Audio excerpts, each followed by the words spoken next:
All right, let's dive in.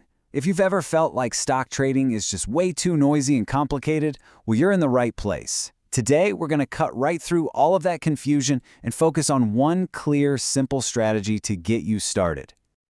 I mean, seriously, have you ever looked at a stock chart and it felt like you were trying to decipher some ancient secret code? Yeah, you are not alone. The sheer amount of information, all the different strategies, the opinions, it can feel like this huge wall you can't climb. But what if I told you it doesn't have to be that complicated? And that right there is the big idea we're digging into today. The goal isn't to create the world's most complex, confusing system. Nope. The goal is to build a simple, repeatable rulebook that you can actually use, one that works. So let's get into the first big idea behind this whole strategy.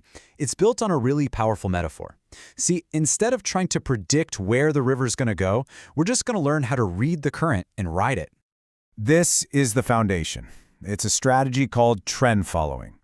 And it's not about trying to be a genius and predict the future. It's not about finding the next big thing before anyone else. It's way simpler. It's about recognizing momentum that's already there and just going with it. And this is probably the most important mental picture you can have.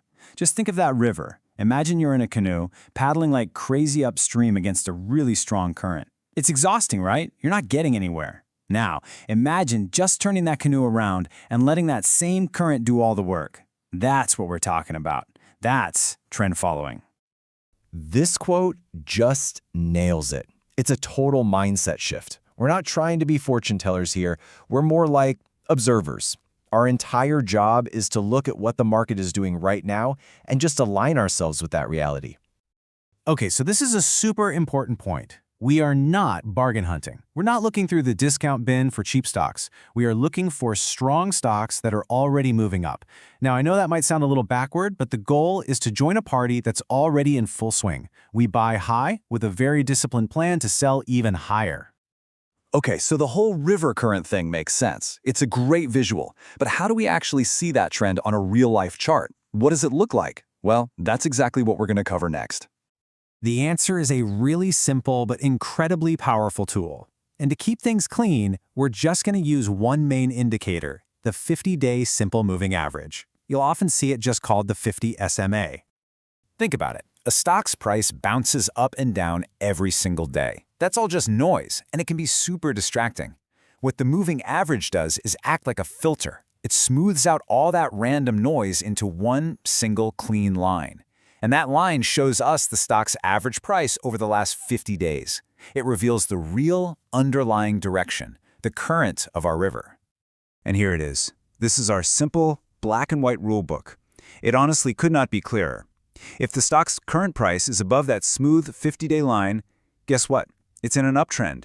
Those are the stocks we're interested in. If the price is below that line, it's in a downtrend, and for us, that means we just ignore it. We move on. No debating, no second guessing. Simple. All right, so now we know what we're looking for, an uptrend, and we know how to see it with that 50-day average. Now it's time to put it all together into a professional process. I want you to think of this as a pilot's pre-flight checklist. It's a set of rules you follow every single time. And I really can't stress this enough. This is not a list of vague suggestions. It's a list of mandatory requirements. You know, discipline is really what separates consistent traders from gamblers. And this checklist, this is your #1 tool for keeping that discipline. So here we go. First up, step 1. Is the trend up? Is the price above that 50-day line? If the answer is no, you stop. If it's yes, you go to step 2, your entry point. You need to know the exact price you plan to buy at. Then step 3, and this is your safety net, the stop loss. Where will you get out if the trade goes against you?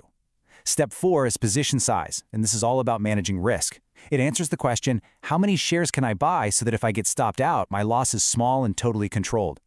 And finally, step 5, the profit target. What's the goal here? Where are you taking profits? You have to have a rock-solid answer for every single one of these before you ever risk a dime. Now look, every single step on that list is important, but these two, they are about managing the outcome of the trade itself. They define your risk and your potential reward. Knowing your exit points before you even get in, that's the mark of a pro. So, how do we define those exits? Well, for anyone just starting out, there's a really simple and powerful ratio to begin with, 1 to 2. Let's make this super concrete. If your stop loss means you are risking, say, $100 on a trade, then your profit target should be set to make $200. This structure basically forces your winning trades to be bigger than your losing trades, which you can imagine is absolutely key for any kind of long-term success. And that's our simple system. Let's just boil it down one last time. We've got our strategy, follow the trend. We've got our tool, the 50-day SMA. And we've got our plan, the 5-point checklist. Strategy, tool, and plan. That's the whole thing. So I'll just leave you with this final thought to chew on. So many people starting out think that trading is all about having a crystal ball. But what if success isn't about predicting the future at all? What if it's just about having a solid, repeatable process and the discipline to actually follow it every single time?